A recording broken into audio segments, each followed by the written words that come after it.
എല്ലാവർക്കും നമസ്കാരം. മലയാളത്തിലെ ആദ്യത്തെ ടാരോ റീഡിംഗ് ചാനൽ മായ സ്റ്റാരറ്റിലേക്ക് എല്ലാവർക്കും സ്വാഗതം. തിരുവാതിര നക്ഷത്രക്കാർക്ക് ഈ വരുന്ന ഒരു വർഷക്കാലത്തെ ഫലം, അതായത് 1201 ആണ്ട് ചിങ്ങമാസം മുതൽ അടുത്ത കർക്കിടകം വരെയുള്ള ഒരു വർഷക്കാലത്തെ ഫലം എങ്ങനെയാണ് എന്ന് നമുക്ക് നോക്കാം.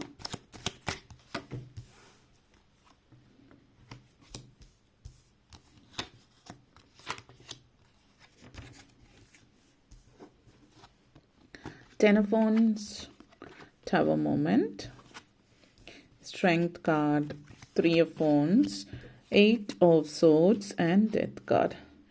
നിങ്ങളെ സംബന്ധിച്ചിടത്തോളം ആദ്യം തന്നെ 10 of Wands എനർജി കണക്ഷൻസ് ആണ്. ഈ ഒരു വർഷം, ഈ വരുന്ന ഒരു വർഷക്കാലം നിങ്ങളുടെ ലൈഫിൽ ഒത്തിരി മാറ്റങ്ങൾ ഉണ്ടാകുന്ന സമയമാണ്. ആദ്യം തന്നെ നിങ്ങളുടെ ജീവിതം ഒരു തരത്തിൽ പറയുകയാണെങ്കിൽ ജീവിതം പച്ചപിടിക്കുന്നു എന്ന് പറയാം. കാരണം പലരെയും സംബന്ധിച്ചിടത്തോളം ജീവിതത്തിൽ നിങ്ങൾക്ക് ഒത്തിരി അനുഭവത്തിലൂടെ കടന്നു പോയിട്ടുള്ള ആളുകളായിരിക്കാം. ജീവിതം എപ്പോഴും നിങ്ങൾക്കൊരു പരാജയമായിട്ട് തോന്നിയിട്ടുണ്ടാവും, അല്ലെങ്കിൽ നിങ്ങൾക്ക് ഒത്തിരി ഉത്തരവാദിത്തങ്ങളുടെ ഭാരങ്ങൾ കൊണ്ടിട്ട് നിങ്ങൾ ശരിക്കും ജീവിച്ചിട്ട് തന്നെ ഉണ്ടാവില്ല. മറ്റുള്ളവരുടെ ഉത്തരവാദിത്തങ്ങൾ ഏറ്റെടുത്തുകൊണ്ട് പോയിട്ടുള്ള ഒരു ജീവിതം എന്ന് തന്നെ നിങ്ങളെ സംബന്ധിച്ച് പറയാം. പക്ഷേ ഇത് പലപ്പോഴായിട്ട് നിങ്ങളായിട്ടെടുത്ത് തീരുമാനമായിട്ടാണ് കാണിക്കുന്നത്. പലപ്പോഴും നിങ്ങൾക്ക് നോ പറയാനുള്ള അവസരമുണ്ട്, പക്ഷേ നിങ്ങൾക്ക് നോ പറയാൻ അറിയാത്തത് കൊണ്ട് തന്നെ ഇതൊക്കെ നിങ്ങളുടെ ജീവിതത്തിൽ ഉണ്ടായിട്ടുള്ള ഒരു സിറ്റുവേഷൻ. ഇപ്പോൾ നോ പറയാൻ പറ്റില്ല എന്നുള്ളത് കൊണ്ടും നിങ്ങൾ വളരെ നല്ല മനസ്സുള്ളവരാണ്, അല്ലെങ്കിൽ അതായത് മറ്റുള്ളവർ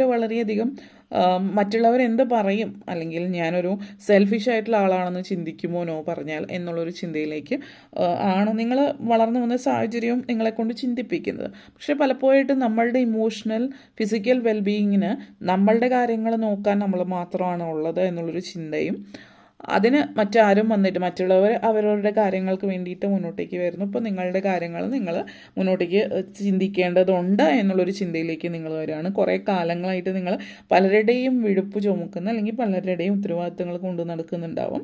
അപ്പോൾ it is up to you. ഈ ഒരു തീരുമാനം എടുക്കുക, എത്ര നാൾ നിങ്ങൾ ഈ ഒരു റെസ്പോൺസിബിലിറ്റി, അതായത് നിങ്ങളുടേതല്ലാത്ത ഉത്തരവാദിത്വം എത്ര നാൾ നിങ്ങൾ കൊണ്ടു നടക്കുന്നു എന്നുള്ളത്. ഇപ്പോൾ ചില സാഹചര്യത്തിൽ ചിലപ്പോൾ ഒരു ഫാമിലി മെമ്പർ ആയിരിക്കാം, നിങ്ങൾ ചിലപ്പോൾ മൂത്ത ചേട്ടനോ ചേച്ചിയോ ആയിരിക്കാം, നിങ്ങളായിരിക്കും കുടുംബത്തിലെ എല്ലാ ഭാരവും കൊണ്ട് നടക്കുന്നത്. അത് ഒരു പരിധി വരെ ആ പ്രായം കഴിഞ്ഞിട്ടും ഇപ്പോഴും നിങ്ങൾ തന്നെയാണ് എല്ലാത്തിൻ്റെയും ഭാരം ചുമക്കുന്നത്. അല്ലെങ്കിൽ നിങ്ങളുടെ പല കാരണങ്ങൾ കൊണ്ടിട്ട് നിങ്ങളുടെ പ്രൈഡായിരിക്കാം, സ്വയം ഒരു അഭിമാനമായിരിക്കാം, ഞാനിത് വിട്ടുകൊടുത്താൽ അല്ലെങ്കിൽ ഞാനാണ് ഇതെല്ലാം ചെയ്യേണ്ടത്, ആ ഒരു അഭിമാനം ഉള്ളിലുള്ള ആളുകളുണ്ടാവും. അവർ മൂത്തതാണ്, അപ്പോൾ അവരുടെ അടുത്തെല്ലാം ചോദിച്ചിട്ട് ചെയ്യണം എന്നുള്ളൊരു ചിന്തയിലുള്ളത് കൊണ്ട് തന്നെ അവരെ എല്ലാ ഉത്തരവാദിത്തങ്ങളും അവരുടെ മേലാണ്. അപ്പോൾ അവരത് കൂടെ ഉള്ള ആളുകൾ ചിലപ്പോൾ അതൊരു പോസിറ്റീവായിട്ടുള്ളൊരു കാര്യമായിട്ട് നിങ്ങളിലേക്ക് അടിച്ചേൽപ്പിച്ചിട്ടുണ്ട്. അപ്പം നിങ്ങളത് ആസ്വദിക്കുന്നു, പക്ഷെ അതിൻ്റെ കൂടെ വരുന്ന റെസ്പോൺസിബിലിറ്റീസ് എന്നുള്ളൊരു കാര്യം കൂടിയിട്ടുണ്ട് എന്നുള്ളത് മനസ്സിലാക്കുന്നില്ല. ഇപ്പോൾ നിങ്ങളതിലേക്ക് മനസ്സിലാക്കുകയാണ്. പതുക്കെ നിങ്ങളുടെ ലൈഫ് നിങ്ങൾ ജീവിക്കാൻ തുടങ്ങുന്നു എന്നുള്ളതാണ്. അപ്പോൾ ഈ ഒരു സമയം നിങ്ങളുടെ ലൈഫ്, അതുകൊണ്ട് തന്നെ നിങ്ങൾ പ്രധാനപ്പെട്ട തീരുമാനങ്ങൾ എടുക്കുന്നത് കൊണ്ട് തന്നെ ജീവിതം തലകീഴായി മറിയുന്നൊരു സിറ്റുവേഷനാണ്. ഞാൻ ഇതുവരെ നോക്കിയും ചെയ്തും ഉത്തരവാദിത്തങ്ങൾ ഏറ്റെടുത്ത് കൂടെ കൊണ്ട് നടന്നിരുന്ന ആളുകളും ഒരു പക്ഷേ നിങ്ങളുടെ ഈ ഒരു സിറ്റുവേഷൻ അക്സെപ്റ്റ് ചെയ്യണമെന്നില്ല. അപ്പോൾ അവരെ സംബന്ധിച്ചിടത്തോളം ഈ കാര്യങ്ങളൊക്കെ പലതരത്തിലും അക്സെപ്റ്റ് ചെയ്യാൻ പറ്റാത്തതാണ്. കാരണം ഇതുവരെ നിങ്ങളെല്ലാം ഏറ്റെടുത്ത് നടന്നിട്ട് ഒരു സുപ്രഭാതത്തിൽ നിങ്ങൾ ചെയ്യുന്നില്ല എന്നുള്ള രീതിയിലേക്ക് വരുമ്പോൾ പക്ഷേ അതെന്തെങ്കിലും ഒരിക്കൽ നിങ്ങൾ പറയണം. ഒരിക്കലും ഒരു സോഫ്റ്റ് ആയിട്ടുള്ള രീതിയിൽ കൊണ്ടുപോകാൻ പറ്റില്ല. കാരണം എങ്ങനെ പറഞ്ഞാലും അങ്ങനെ ഇരുന്നുണ്ട് ശീലിച്ചവർക്ക് അത് എളുപ്പമായിരുന്നു വരില്ല. അപ്പോൾ അത് മനസ്സിലാക്കുക. അവർക്ക് വിഷമം ഉണ്ടാവും, പക്ഷേ നിങ്ങളുടെ ജീവിതം ഒഴിഞ്ഞു വച്ചിരിക്കുന്ന നിങ്ങളുടെ ജീവിതം നശിപ്പിക്കാതിരിക്കുക എന്നുള്ളൊരു കാര്യമാണ് ഇവിടെ എടുത്തു പറയാനുള്ളത്. പിന്നെ ചില ആളുകളെ സംബന്ധിച്ച് സൂചിപ്പിക്കുന്നത് ഇങ്ങനത്തെ ഒരു എനർജി ആയിരിക്കണമെന്നില്ല. നിങ്ങളുടെ ലൈഫിൽ ഉണ്ടാകുന്ന മാറ്റങ്ങൾ, നിങ്ങളുടെ ബിസിനസ്സിൽ മാറ്റങ്ങൾ ഉണ്ടാകുന്നുണ്ട്, നിങ്ങളുടെ വർക്ക് പ്ലേസിൽ മാറ്റങ്ങൾ ഉണ്ടാകുന്നുണ്ട്. ചിലപ്പോൾ കമ്പനിയിൽ നിങ്ങൾ വർക്ക് ചെയ്യുന്ന ഇൻസ്റ്റിറ്റ്യൂഷനിലോ കമ്പനിയിലോ ഒക്കെ അവിടെയൊക്കെ മാറ്റങ്ങൾ സംഭവിക്കുന്ന റീസ്ട്രക്ചറിങ് കാര്യങ്ങളൊക്കെ നടക്കുന്നുണ്ടാവാം. അങ്ങനെയുള്ളൊരു സിറ്റുവേഷൻ ആവാം. ചില ആളുകളെ സംബന്ധിച്ച് റെയർ കേസസിൽ കമ്പനിയിൽ നെഗോസിയേഷനും റീസ്ട്രക്ചറിങ് നടക്കുമ്പോൾ നിങ്ങളെ കമ്പനിയിൽ നിന്ന് പിരിച്ചുവിടാനുള്ളൊരു സാഹചര്യം ഇവിടെ നിങ്ങളെ സംബന്ധിച്ചിടത്തോളം സൂചിപ്പിക്കുന്നുണ്ട്. അപ്പോൾ അങ്ങനത്തെ ഒരു എനർജിയാണ് കാണിക്കുന്നത്, വളരെ പോസിറ്റീവായിട്ടുള്ളൊരു സിറ്റുവേഷൻ. അപ്പോൾ വളരെ പോസിറ്റീവായിട്ടുള്ള സിറ്റുവേഷൻ എന്ന് പറയുമ്പോൾ നിങ്ങൾ ചിന്തിക്കുന്നുണ്ട് ഇതെങ്ങനെയാണ് പോസിറ്റീവായിട്ടുള്ളത്. കാരണം ഈ ഒരു എനർജി നിങ്ങൾ ഈ ഒരു സിറ്റുവേഷനിൽ നിൽക്കേണ്ടതല്ല. അപ്പോൾ നിങ്ങൾ ഈ ഒരു എനർജിയിൽ നിന്ന് ഒരിക്കലും പോകാൻ ആഗ്രഹിക്കുന്നില്ല. കാരണം നിങ്ങൾക്ക് ഇവിടെ തന്നെ നിൽക്കണം ആ ജോലിയാണെങ്കിൽ. പക്ഷേ നിങ്ങൾക്ക് ഇവിടെ നിന്ന് പോകേണ്ടുന്ന സമയമായി.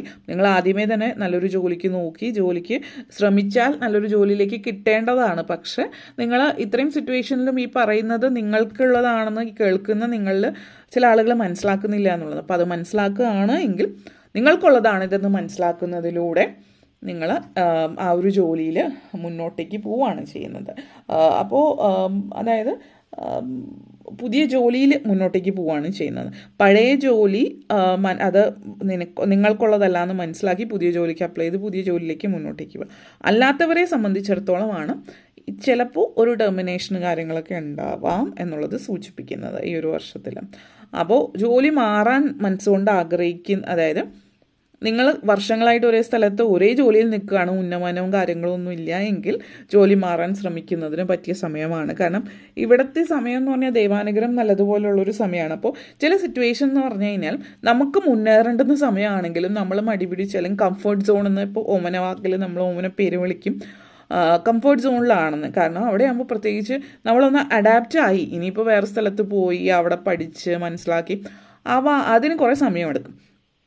അപ്പോൾ അത്രയും സമയം കളയാൻ ആയിട്ട് നിങ്ങൾക്ക് പറ്റുന്നില്ല, അല്ലെങ്കിൽ ഇവിടെ ഒന്ന് ജെല്ലായി വന്നു ഇനി അങ്ങോട്ടേക്ക് പോകണ്ട എന്നുള്ളൊരു ചിന്തയിൽ നിന്ന് മാറി നിങ്ങൾക്ക് ഗ്രോത്ത് വേണം, ഉയർച്ച ഉണ്ടാവണം ജീവിതത്തിൽ. ആ ഉയർച്ചയ്ക്ക് വേണ്ടിയിട്ട് നിങ്ങൾ ശ്രമിക്കുകയാണെങ്കിൽ നിങ്ങളുടെ ലൈഫിൽ പലതരത്തിലുള്ള മാറ്റങ്ങൾ ഉണ്ടാകുന്നുണ്ട്. മാത്രമല്ല ടെർമിനേഷൻ സിറ്റുവേഷൻ പറയുന്ന ആളുകൾ ഭയക്കേണ്ട കാര്യമില്ല. ടെർമിനേഷൻ സിറ്റുവേഷൻ ഉണ്ടെങ്കിൽ പോലും നിങ്ങൾ നേരത്തെ തന്നെ അങ്ങനെ നിങ്ങൾക്ക് അറിയാമായിരിക്കുമല്ലോ. അപ്പോൾ അതിന് കാര്യങ്ങൾ കേൾക്കുമ്പോൾ അല്ലെങ്കിൽ അതിൻ്റെ എന്തെങ്കിലും ഒരു സിറ്റുവേഷൻ നിങ്ങൾക്ക് അറിയാൻ പറ്റുന്നുണ്ടെങ്കിൽ നിങ്ങൾ പുതിയ ജോലിക്ക് അപ്ലൈ ചെയ്ത് തുടങ്ങുക. ദൈവാനുഗ്രഹം ഉള്ളത് കൊണ്ട് തന്നെ പെട്ടെന്ന് 3 മാസത്തിനുള്ളിൽ നിങ്ങൾക്ക് പുതിയ ജോലി കിട്ടുന്നതായിട്ടും കാണിക്കുന്നുണ്ട്. ഓപ്പർച്യൂണിറ്റീസ് നിങ്ങളെ തേടി വരുന്നുണ്ട്. അപ്പോൾ ഇവിടെ വേറൊരു കാര്യം എടുത്ത് പറയാനുള്ളത്, അവസരങ്ങൾ വരുന്നുണ്ട് പുതിയ ജോലിക്കുള്ളത്. ബിസിനസ് സ്റ്റാർട്ട് ചെയ്യാൻ, പാർട്ട്ണർഷിപ്പ്, ഇതുപോലുള്ള അവസരങ്ങളൊക്കെ വരുമ്പോൾ ഇപ്പോഴുണ്ടല്ലോ ഇവിടുന്ന് മാറണ്ടല്ലോ എന്ന് വിചാരിച്ച് ഒരിക്കലും ഇരിക്കാതിരിക്കുക. കാരണം അവസരങ്ങൾ നിങ്ങളെ തേടി വരുന്നുണ്ട്. ബിസിനസ് ആയാലും ജോലി ആയാലും എന്തെങ്കിലും സിറ്റുവേഷൻസ് വരുന്നുണ്ടെങ്കിൽ അതെന്താണ് എങ്ങനെയാണെന്നൊക്കെ നോക്കുക. കാരണം അത് നോക്കി അതിലേക്ക് മുന്നോട്ടേക്ക് പോവാം. ചേഞ്ചസ് കാണിക്കുന്നുണ്ട്. അപ്പോൾ നിങ്ങളായിട്ട് ആ ചേഞ്ച് എടുക്കുകയാണെങ്കിൽ ഈ പറഞ്ഞ കാര്യങ്ങളിലൂടെ ഒന്നും കടന്നു പോകാതെ നിങ്ങൾക്ക് ലൈഫിൽ മുന്നോട്ടേക്ക് പോവാം. വിദ്യാർത്ഥികളെ സംബന്ധിച്ചിടത്തോളം ലൈഫിൽ വ്യത്യസ്തങ്ങളായിട്ടുള്ള അനുഭവങ്ങൾ ഉണ്ടാകുന്ന സമയമാണ്. ഇപ്പോൾ പുറത്തൊക്കെ പോയി പഠിക്കുന്നവരാണെങ്കിൽ ഒരു കൾച്ചർ ഷോക്ക്, അവിടുത്തെ സാഹചര്യം, അതുപോലുള്ള എനർജി ആവാം. അല്ലെങ്കിൽ എന്തെങ്കിലും തരത്തിലുള്ള മാറ്റം, നിങ്ങളൊരിടത്തു നിന്ന് മറ്റൊരിടത്തേക്കുള്ളൊരു മാറ്റം നിങ്ങളെ സംബന്ധിച്ചിടത്തോളം ഒരു പോസിറ്റീവ് എനർജി നിങ്ങളെ സംബന്ധിച്ച് സൂചിപ്പിക്കുന്നുണ്ട്. 8 ഓഫ് സോർട്സ് എനർജി കണക്ഷൻസ് ആണ്. അപ്പോൾ ഇത് ഈ ഒരു എനർജി കണക്ഷൻ സൂചിപ്പിക്കുന്നത് ഒരു മാറ്റി നിർത്തൽ ഇവിടെ കാണിക്കുന്നുണ്ട്. അപ്പോൾ നിങ്ങളെ സംബന്ധിച്ചിടത്തോളം നിങ്ങളെ ചില ആളുകൾ ലൈഫിൽ നിന്ന് മാറ്റുന്നതാവാം. അപ്പോൾ ഇങ്ങനെയുള്ളൊരു സിറ്റുവേഷനൊക്കെ വരുമ്പോൾ അതിനൊന്നും റിയാക്ട് ചെയ്യാതിരിക്കുക. അങ്ങനെയുള്ള ആളുകളായിട്ട് ഉള്ള കമ്മ്യൂണിക്കേഷൻ പിന്നെ ആവശ്യമില്ല, അവർക്ക് ലൈഫിൽ വേണ്ട എങ്കിൽ നിങ്ങൾ നിങ്ങളുടെ ലൈഫിൽ മുന്നോട്ടേക്ക് പോവുക. ഒരിടത്തും അതായത് ക്ഷണിക്കപ്പെടാത്ത അതിഥിയായിട്ട് ഒരിടത്തേക്കും പോകാതിരിക്കുക.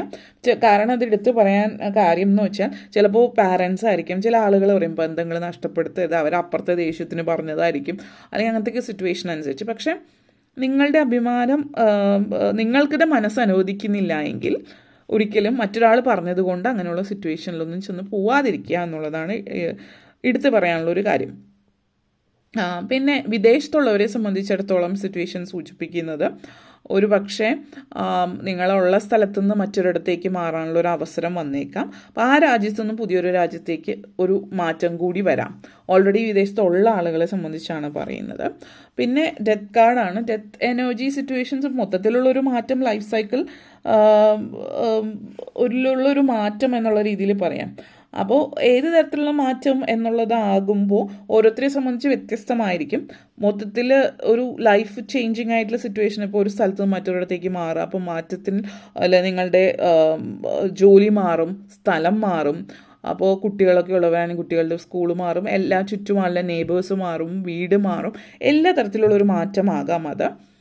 ചില ആളുകളെ സംബന്ധിച്ച് നിങ്ങളായിട്ട് തിരഞ്ഞെടുത്ത ഒരു ചേഞ്ച് ആവും. അപ്പോൾ നിങ്ങളുടെ ലൈഫ് സ്റ്റൈൽ മാറുന്ന ഒരു രീതിയായിരിക്കാം, നിങ്ങളുടെ ഭക്ഷണ രീതികൾ, എക്സസൈസ്, അങ്ങനെയുള്ള കാര്യങ്ങളിലൊക്കെ ഉള്ളൊരു മാറ്റമാവും. എന്തായാലും ഒരു പുതിയൊരു വ്യക്തിയായിട്ട് നിങ്ങൾ മാറുന്നുണ്ട് ഈ ഒരു വർഷം കഴിയുമ്പോൾ ടോട്ടലി എന്നുള്ളതാണ് സൂചിപ്പിക്കുന്നത്. ഓക്കെ, അപ്പോൾ ഇത്രയും കാര്യങ്ങളാണ് പറയാനുണ്ടായിരുന്നത്. നിങ്ങൾക്ക് വീഡിയോ ഇഷ്ടപ്പെട്ടുവെങ്കിൽ ലൈക്ക് ചെയ്യാനും ഷെയർ ചെയ്യാനും കമൻറ്റ് ചെയ്യാനും സബ്സ്ക്രൈബ് ചെയ്യാനും മറക്കരുത്. എല്ലാവർക്കും നന്ദി, നമസ്കാരം.